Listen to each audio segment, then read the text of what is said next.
देखो, आज के लेक्चर में हम लोग इस फॉर्मूला की डेरिवेशन को समझेंगे जो बहुत ही ज्यादा आसान है और ये कॉन्सेप्चुअल भी है। ठीक है, तो हम लोग एक काम करते हैं, शुरू करने से पहले थोड़ा सा बेसिक आइडिया को समझ लेते हैं। ठीक है, और ये डेरिवेशन बोर्ड एग्जाम में 2 मार्क्स के लिए पूछे जाते हैं। ओके, अभी देखो, इस मैग्नेटिक फील्ड पे सपोज मैंने एक इलेक्ट्रिक चार्ज रखा। ठीक है, और इस चार्ज की एक वेलोसिटी भी है, लेट्स कंसीडर इस डायरेक्शन में। और ये जो क्रॉस बना है मैंने, इसका मतलब इनटू इनटू जो ये है ना, इसका मतलब क्या है, मैग्नेटिक फील्ड की डायरेक्शन इनटू द बोर्ड है, इस तरह से बोर्ड के अंदर है। तो अगर मैंने सपोज इस तरह से डॉट बना के राउंड कर दी, तो इसका मतलब मैग्नेटिक फील्ड की डायरेक्शन क्या है, आउट ऑफ द बोर्ड। ठीक है, क्रॉस मतलब क्या है, इनटू, ये आप जानते हो। फाइन। तो यहाँ पे जो मैग्नेटिक फील्ड है उसमें मैंने एक चार्ज रखा और उस चार्ज की वेलोसिटी है इस डायरेक्शन में। तो इस चार्ज के ऊपर एक फोर्स लगेंगे, फोर्स की डायरेक्शन होंगे ये। इसको हमने कैसे फाइंड आउट किया था, तो मैं दिखा देता हूँ यहाँ पे। ये है लेट्स से मैग्नेटिक फील्ड की डायरेक्शन। ठीक है, और ये वेलोसिटी की डायरेक्शन। तो यहाँ पे ये जो डायरेक्शन है किसकी डायरेक्शन है, फोर्स की। और इस फोर्स की वैल्यू निकालने के लिए this is the formula. Fine. तो इस फोर्स की डायरेक्शन कैसे निकलते थे, तो यहाँ पे ये क्या है, राइट हैंड थंब रूल। ठीक है, तो हम लोग वेलोसिटी से इस तरफ जाएंगे, बी की तरफ। ठीक है, तो ये जो थंब है उसकी डायरेक्शन ये है, तो इसका मतलब this is the direction of force. ठीक है, तो ये क्या है, मैग्नेटिक फील्ड की डायरेक्शन जो इनटू द बोर्ड है, और ये है वेलोसिटी की डायरेक्शन इस तरह से। ठीक है, तो फोर्स की डायरेक्शन कौन सी हो गई, ये हो गया। ठीक है, क्लियर है। तो सिमिलर कहानी यहाँ पे भी होंगे। ठीक है, तो यहाँ पे जो फोर्स लगा यहाँ पे इस चार्ज के ऊपर, क्यों लगा, क्योंकि इस चार्ज की एक वेलोसिटी है और इस चार्ज की एक वैल्यू है क्यू, और मैग्नेटिक फील्ड है। तो तीन चीज होने से यहाँ पे इस चार्ज के ऊपर फोर्स लगेंगे। ठीक है, तो ये जो मैग्नेटिक फील्ड है, इस मैग्नेटिक फील्ड पे सपोज मैंने एक वायर रखा। ठीक है, तो इस वायर में कुछ करंट फ्लो हो रहा है, लेट्स से इस डायरेक्शन में। तो इस केस में भी कुछ फोर्स लगेंगे। क्यों, क्योंकि करंट फ्लो हो रहा है, मतलब इलेक्ट्रॉन्स ऑपोजिट डायरेक्शन में फ्लो हो रहे हैं। ये आप जानते हो, इलेक्ट्रॉन्स जिस डायरेक्शन में फ्लो होंगे उसके ऑपोजिट डायरेक्शन में करंट फ्लो होते हैं, है ना। तो यहाँ पे ये जो इलेक्ट्रॉन है, इलेक्ट्रॉन इस डायरेक्शन में फ्लो हो रहा है, यानी चार्ज फ्लो हो रहा है कि नहीं। Yes, with some velocity this charge और इलेक्ट्रॉन्स आर फ्लोइंग। ठीक है, इलेक्ट्रॉन्स जिस वेलोसिटी से इनसाइड कंडक्टर मूव करते हैं उसको हम लोग कहते हैं ड्रिफ्ट वेलोसिटी फीड। ठीक है, तो ये जो फीड है it is called drift velocity of electrons. ठीक है, तो इस डायरेक्शन में जो करंट है, इस डायरेक्शन में जो चार्ज है, तो बेसिकली आइडिया ये है कि इस वायर के ऊपर एक फोर्स लगेंगे। क्यों, क्योंकि फोर्स लगने के लिए क्या क्या चाहिए, वेलोसिटी चाहिए चार्ज की। यहाँ पे इलेक्ट्रॉन करंट फ्लो हो रहा है, मतलब इलेक्ट्रॉन मूव कर रहे हैं, तो इलेक्ट्रॉन के पास वेलोसिटी है, मैग्नेटिक फील्ड है। ठीक है, तो अभी देखो यहाँ पे कितना फोर्स लगेंगे इस वायर के ऊपर, उसको निकालने के लिए दिस इज द फॉर्मूला। लेकिन ये फॉर्मूला आया कहाँ से, दैट इज द क्वेश्चन। इसी को डिराइव करना है कि नहीं। तो इसको डिराइव करने के लिए हम लोग यूज करेंगे इस फॉर्मूला को, जो हम ऑलरेडी जानते हैं। ठीक है, तो मैं यहाँ पे लिख लेता हूँ, F is equal to Q V cross B. ठीक है, तो Q क्या है, Q is the total charge. यहाँ पे कितना टोटल चार्ज है, तो इस वायर के अंदर टोटल चार्ज कितना है, सपोज एक ही इलेक्ट्रॉन है, तो उस केस में टोटल चार्ज कितना होंगे, ई होंगे। दो इलेक्ट्रॉन होने से 2e होंगे। तो यहाँ पे हमें मालूम नहीं इनसाइड द वायर कितना इलेक्ट्रॉन है, तो फॉर दैट हम लोग एक कॉन्सेप्ट यूज करेंगे, that is called number density. ठीक है, तो नंबर डेंसिटी का मीनिंग क्या है, total number of electron, okay, inside the conductor divided by volume of the wire और कंडक्टर। ठीक है, तो नंबर डेंसिटी का सिंबल है small N, number of total electron that is capital N, और वॉल्यूम मतलब क्या है, एरिया इनटू लेंथ। ठीक है, ऑलवेज वॉल्यूम मतलब क्या है, एरिया इनटू लेंथ, ये याद रखना। ठीक है, तो इस केस में ये जो सिलेंडर है, वायर तो सिलेंडर की तरह ही है ना।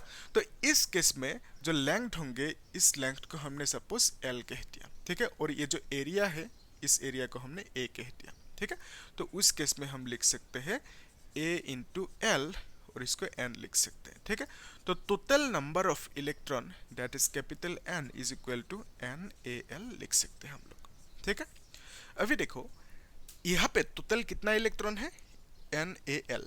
एक इलेक्ट्रॉन के चार्ज है ई, स्मॉल ई कंसीडर कर लेते हैं। ठीक है, तो टोटल चार्ज कितना होंगे, total charge inside the wire कितना होंगे, एन ए एल इंटू ई होंगे। ठीक है, तो this is the total amount of charge which is present inside this wire. ठीक है, तो अभी देखो, ये जो फॉर्मूला है, इस फॉर्मूला को हम लोग ऐसे भी रीराइट कर सकते हैं। क्यू मतलब क्या, टोटल चार्ज यहाँ पे कितना है, वही तो है ना क्यू मतलब। तो हम लोग टोटल चार्ज क्यू की जगह पे लिख सकते हैं NaLe, फिर यहाँ पे V को हम लोग Vd लिख सकते हैं। क्यों? क्योंकि यहाँ पे जो इलेक्ट्रॉन है इनसाइड द वायर, ये सब इलेक्ट्रॉन मूव कर रहे विथ ड्रिफ्ट वेलोसिटी। ये कॉन्सेप्ट हमने समझा था चैप्टर 3 में, ठीक है। तो डिस्क्रिप्शन बॉक्स में लिंक दे दूंगा। ड्रिफ्ट वेलोसिटी का कॉन्सेप्ट अच्छा है, वहाँ पे भी डिराइवेशन किया था, है ना, Vd is equal to E/m ताऊ, ठीक है। तो इंटरेस्टिंग है ये सब कॉन्सेप्ट। अभी देखो, इस सिनेरियो में आप लोग इसको ऐसे भी लिख सकते हो, मतलब रीराइट कर सकते हो, Vd फिर यहाँ पे L क्रॉस B, इसको रीराइट कर सकते हो। लेकिन कैसे किया हम लोग देखेंगे अच्छे से, ठीक है। और देखो, ये जो फॉर्मूला है इसको हम लोग रिप्लेस कर सकते हैं विथ आई, ओके। तो फाइनली हम लोग लिख सकते हैं IL क्रॉस B। लेकिन क्वेश्चन ये है, इस फॉर्मूला को मैंने आई से कैसे रिप्लेस किया, ठीक है, उसको अभी देख लेते हैं। इजी है ना। देखो ध्यान से, यहाँ पे कर लेते हैं। तो आइडिया ये है कि यहाँ से यहाँ तक जो लेंथ है L, इतना सा लेंथ इलेक्ट्रॉन ट्रेवल कर रहे विथ वेलोसिटी, मतलब ड्रिफ्ट वेलोसिटी, ठीक है। तो कुछ टाइम भी लेंगे, तो हम लोग लिख सकते हैं speed is equal to distance by time. तो डिस्टेंस कितना है, L है, या डिस्प्लेसमेंट जो बोलना है बोलो, ठीक है। फिर नीचे क्या लिखेंगे, टाइम लिखेंगे। तो जो टाइम है we can write it as L/Vd। Clear है यहाँ तक? तो यहाँ से यहाँ तक आने में कितना टाइम लगा, L/Vd टाइम लगा। Simple concept. तो जो करंट की मेन फॉर्मूला है that is I is equal to charge divided by time, ठीक है। तो चार्ज कितना है इनसाइड दिस वायर, उसको हमने अभी अभी फाइंड आउट किया। टोटल चार्ज NaLe, ठीक है। तो हम लोग लिख सकते हैं NaLe डिवाइडेड बाय टाइम की जगह पे हम लोग L/Vd लिख सकते हैं, ठीक है। ये जो L है दोनों कैंसिल आउट होंगे, तो finally we can right NaE/Vd ऊपर जाएंगे, ठीक है। तो we can write I is equal to this much. Clear है कि नहीं, देखो, यस। तो यहाँ पे NaE/Vd, इसको हम लोग I लिख सकते हैं अभी, ठीक है। तो और एक चीज देखो, ये जो F is equal to this much, तो I को हमने अंदर क्यों नहीं लिखा, बिकॉज ये जो I है it is not a factor quantity. तो I के ऊपर हम लोग फैक्टर नहीं लगा सकते, ठीक है। तो L के ऊपर हमने फैक्टर लगाया, तो इसका meaning L is a factor quantity, तो इसका डायरेक्शन भी होंगे। तो यहाँ पे L की डायरेक्शन, L मतलब क्या है, यहाँ से यहाँ तक की लेंथ, तो L की डायरेक्शन इधर भी हो सकता है, इधर भी हो सकता है, ठीक है। तो अब कौन सा चूज करोगे, वही चूज करोगे जो करंट की डायरेक्शन है, ठीक है। तो करंट इस डायरेक्शन में फ्लो हो रहा है, तो L की डायरेक्शन भी हम ये वाला कंसीडर करेंगे, नॉट दिस वन, ठीक है। तो direction of L is the direction of current. Easy है। तो अभी देखो, लास्ट चीज जो है, ये जो फोर्स है, फोर्स को हम लोग इस तरह से लिखेंगे क्योंकि ये फैक्टर क्वांटिटी है। तो फोर्स की वैल्यू निकालने के लिए इस फॉर्मूला को यूज करेंगे ना। द पॉइंट इज, इस फोर्स की डायरेक्शन कौन सी होंगे। यहाँ पे जैसे हम लोग डायरेक्शन फाइंड आउट किया था, कौन सी रूल से, राइट हैंड थंब रूल से, ठीक है। तो यहाँ पे भी हम लोग right hand thumb rule use कर सकते हैं, लेकिन यहाँ पे बेस्ट कौन सी रूल होंगे, फ्लेमिंग्स लेफ्ट हैंड रूल, ठीक है। इसको आप लोग नोट करके रखो अच्छे से। मैं यहाँ पे, ठीक है, जानते हो अभी। तो Fleming's left hand rule, okay. तो इसको यूज करेंगे to find the direction of this force, ठीक है। तो इसको याद रखना, लेफ्ट हैंड में हम लोग 3 फिंगर कंसीडर करेंगे, ठीक है। ये तीनों फिंगर कंसीडर करेंगे। तो मैं एक ट्रिक सिखा देता हूँ, आप लोग एक काम करना, ये जो थंब है इसको ऐसे याद रखना, FBI, ठीक है। वो जानते हो, फेसबुक इंस्टाग्राम, ऐसे याद रखना, या तो अमेरिकन जो एजेंसी है FBI, ऐसे इमेजिन करो, ठीक है। F, ये थंब है F, ये है B, और ये क्या है, I। क्लियर है। तो ये जो FBI है, F मतलब क्या है, फोर्स की डायरेक्शन, और ये जो B है, B मतलब क्या है, हाँ क्या है, मैग्नेटिक फील्ड, और यहाँ पे ये I मतलब क्या है, करंट, ठीक है। तो ये जो थंब है, आप ये शायद जानते हो, फिर भी एक बार देख लो। तो थंब को हम लोग F यानी फोर्स समझेंगे।